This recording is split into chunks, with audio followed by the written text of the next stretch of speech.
Welcome to the Cybersecurity Summit podcast at Summit Conversation.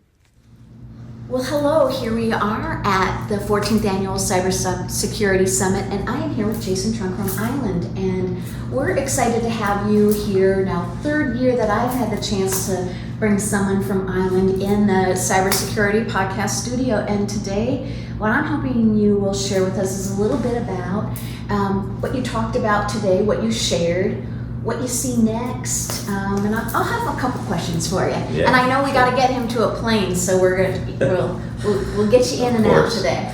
Well, Wendy, today I just really spoke about what's going on with the browser. We've made so many advancements, so many changes. We've put a lot of new functionality into the browser, things like RDP, which is the remote streaming protocol for desktops, full support for SSH for things, for developers to be able to use the product. And as far as adoption, we're just seeing everything from full browser replacement to VDI reduction. A lot of folks are starting to truly retire that VDI spend, Citrix and VMware Horizon and some of the others. But we're also seeing it as a secured environment for developers. Okay, so tell me more about that. So, we have a large airline as an example, and 100% of all their developers use Island to get to their cloud consoles, Azure, GCP, AWS, Oracle Cloud, and that's their only way in, right? It's compulsory for them to use Island to do that, and that enabled the airline to immediately, comply with all of the regulators. They have some very tight federal regulations for everything they do. Every line of code has to be inspectable, it has to be recorded, and Island can do that. So we're seeing some really great adoption in all kinds of different use cases. Mobile's getting big as well. Well, and so you brought up something that's really important. So if you're going to deal with the government at all, there are all these guardrails, and have always been, right? Those guardrails keep getting more documented as the government gets smarter about this realm, right? But now big businesses, medium and small businesses have to really pay attention too, because the threat landscape keeps changing, right? And you need to be protected. It's true, and we're also seeing a lot of these GRC, the governance, risk, and compliance teams for these large organizations.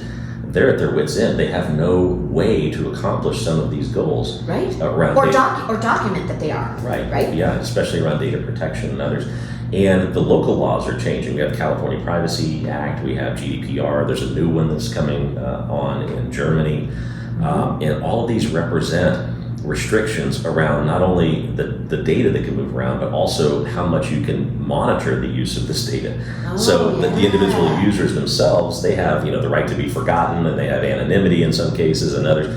And so the browser is one of these unique technologies that follows the user and is able to apply policy dependent on their geo, depending on who they are, depending on where they are, depending on what they're accessing, what type of data they're accessing. So it's very easy to stay extremely compliant with those very complex set of rules. And so what kind of reporting is on the back side of enterprise? Is it dashboard? I haven't seen it recently. Is it happy dashboard, easy to export these kinds of reports that leaders need, etc.? Sure. Yeah, we have a full analytics engine, and for those that need something ultra complex, all of that data is exportable anyway, so it's super easy. But out of the box, we have a fantastic analytics engine that, all the way down to things like the screenshot, if you wanted to get that granular, where a user clicked, how did it respond, what did the application respond with, and that also lends itself to a really good support solution as well. So you have your SOC or your NOC that needs to interrogate some of these activities. If an application fails, or even if a user puts in wrong data by accident, there's an audit trail of that.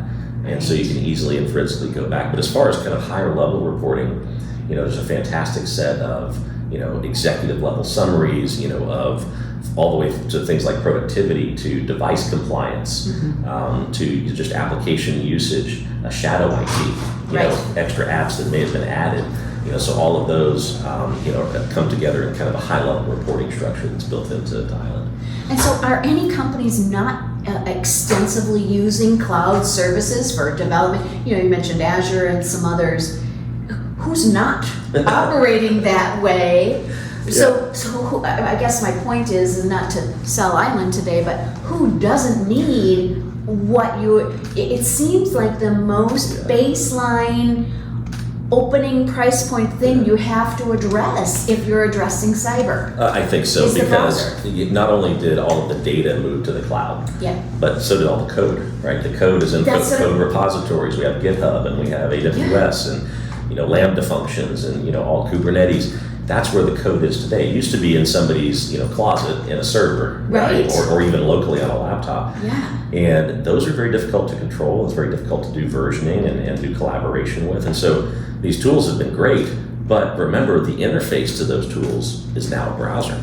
Right. Right. And so now the browser becomes the point where you can control and understand how to put the restrictions on the data.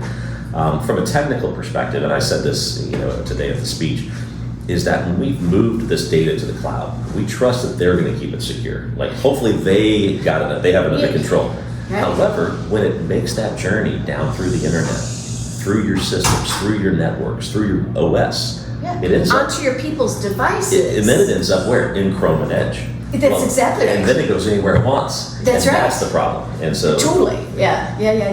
And not everybody's devices are owned by the company anymore. Exactly, right? Exactly. And folks don't want. In fact, I had the audience raise their hand if they carry 2 phones around. It was about 30% of the audience. I know, and still carry 2 phones. Yeah. It's thank it's just goodness pagers that, are done mostly. I know. but you had a pager and phone and well, I had one with a flip up that had a 2-way pager. That was the coolest one. They flipped it up, had a little keyboard on it. But yes, so and the reason they're carrying 2 phones around is because the companies don't want you to commingle personal data with corporate data. Of course not. Right, and that's why we did VDI. That's why we did 2 phones. That's why we have these isolated environments, and that's also why we're restricting what employees can do while they're at work. So of course, with all these return to work mandates, this is a struggle for a lot of folks, a lot of employees, because they need to do their Christmas shopping. They need to do pay a bill. They need to go to their personal Gmail from time to time, and that's generally restricted at these companies.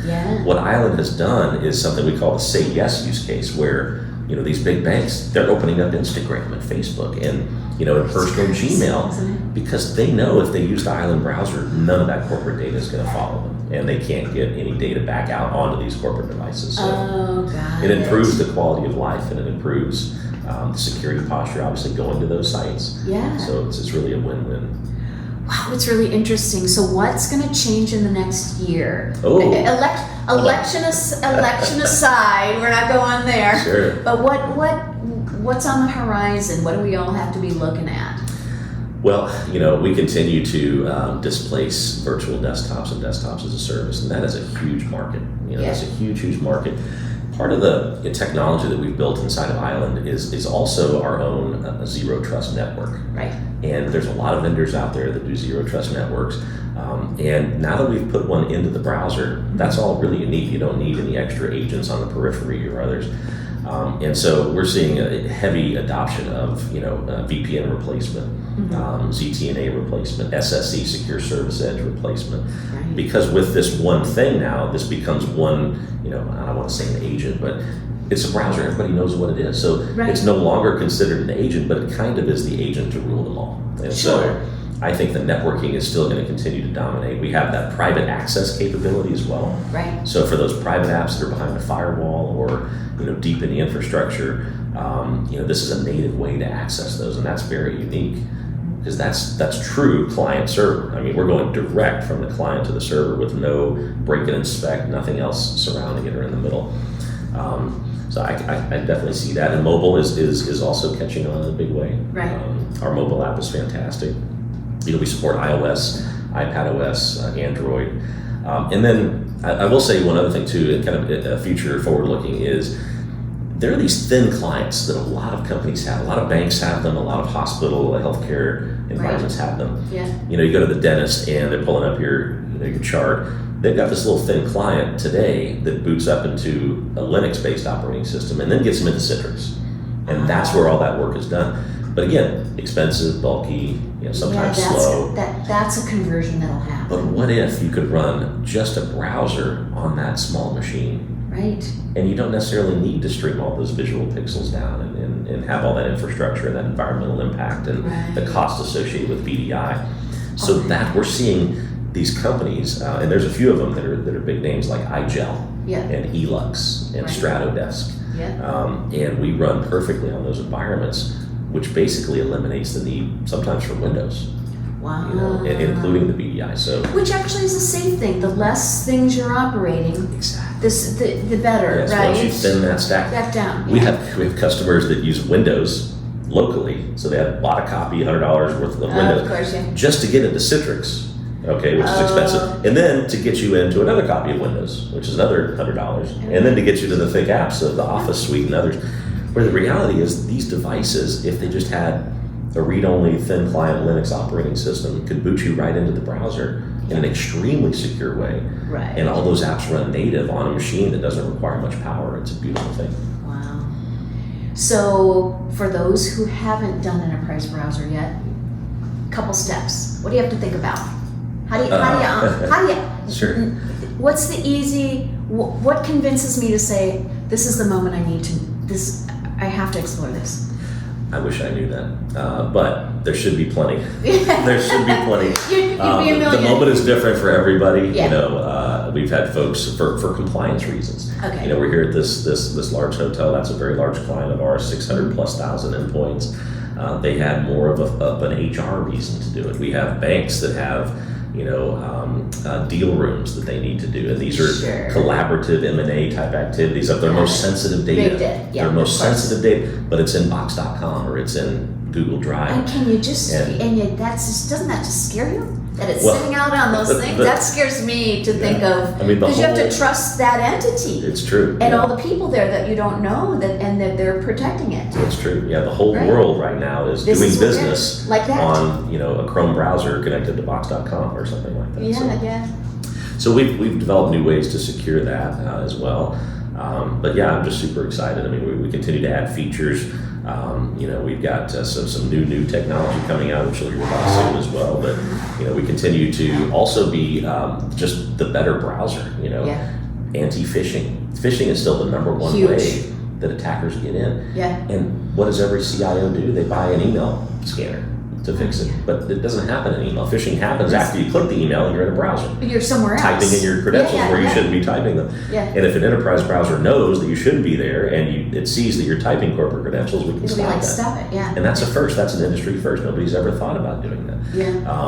And so, even the simple stuff like web filtering, web categorization, we're seeing more and more companies that have these distributed environments. They're stopping all of the backhauling, hairpinning traffic to some, single proxy somewhere just so they can look at web traffic or web filtering. Just have the browser do it. We don't need to lessen the experience or try to break open SSL and take another 100 milliseconds of round trip time. All of that goes away because they just have a locally, running fast, great experience. So for regular people, you've actually approached it at a different moment in the data protection funnel. At the moment it was decrypted. At the moment it was decrypted. And there's the safety. There's the fail safe for people. Exactly. And the other part of that is there's new decryption technologies that if you're on the network, it's going to be very difficult to decrypt those. Right. TLS 1.3 is really tough to decrypt. Perfect forward secrecy. We have the QUIC protocol and quantum if it happens. These things, we're not going to be able to do it at line speed. It has to be at the browser, which we'll always be able to do it because we have to have that public key encryption. Well, wow, deep dive. Hope that wasn't too much. No, I think that's great. I mean, that we have some early adopters and we have some established folks, and I think we gave people, everybody who could be watching, a little bit of something today. Great. Anything else you feel like we need people to know in this moment about enterprise browser and what's next? Island.io. We've actually got a few television commercials out now. You may see those from time to time. I haven't seen them. Are they juicy? We're doing targeted things. Very nice, very fun. I see them. But no, we continue to look forward to chatting with everybody out there that has a contractor use case or a BDI reduction use case or BYO, work from home, self IT. We've got a lot the privileged user use case, the developer use case. We're ready for those conversations. So you have all kinds of different sizes. Of course, big business, small business, doesn't matter. We can deal with a 200-person company just as well as we deal with the largest banks in the world. So. Okay, awesome. Well, thank you for your time, Jason. Jason Trunk from Island. Thanks for being with us here at Summit. Thanks Thanks for joining us today at the Cybersecurity Summit podcast. See you next week. We invite you to join our Cyber Pro community on LinkedIn at Cybersecurity Summit.